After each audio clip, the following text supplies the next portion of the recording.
रामा विकास खंड के लैंपस समिति के लोगन मन हा धान उठाए बर कांकेर कलेक्टर चंदन कुमार लग ज्ञापन सौंपिन। समिति के कहना है 21 दिसंबर के धान उठाए के रेडियो में बात कहे गए रिसे, फिर अभी तक ले धान नहीं उठाए गए, जेकर ले हमन ला धान खरीदे में काफ़ी परेशानी होती। और समिति के ये भी कहना है कि ये समिति की आर्थिक स्थिति सही नहीं है और सशक्त नहीं होने के कारण लोडिंग और हमाली के भुगतान करे में समिति है सक्षम नहीं है। ऐसे में लोडिंग और हमाली के भुगतान परिवहनकर्ता मन से कराए जाते।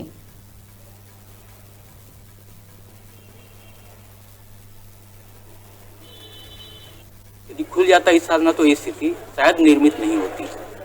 उसमें 3 ग्राम आता, 4 ग्राम आता है, एलगरा, उड़कुड़ा, मैनपुर और सुरावण। वहाँ एक केंद्र खोलना बहुत जरूरी है। इसके लिए हम लोग प्रयास किए, विधायक महोदय से अनुशंसा भी कराए। यदि खुल जाता तो स्थिति लखनपुर कैसे नहीं बनती आज की तारीख में। तो हमारा यही है निवेदन कि जितना जल्दी हो सके परिधान करें। बारदाना की भी समस्या है। पुराना बारदाना को 17 रुपये में लिया जा रहा है, किसान देने को तैयार नहीं है। जी लेम से अध्यक्ष हलवा जी, हम लोग चारमा ब्लॉक के सभी जितने भी हमारे साथ लेम से हैं जी, उनके अध्यक्ष सब लोग आए हुए हैं।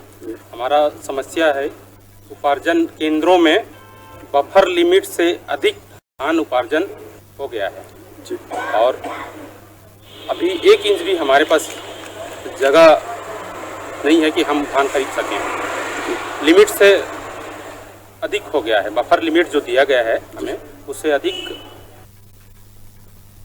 तय में रुकथन छोटे कन ब्रेक ब्रेक खत्म हुई था, फिर लौटबो। तब तक बने रहा आप मन के अपन चैनल न्यूज़ 36 छत्तीसगढ़ की आवाज़ के साथ।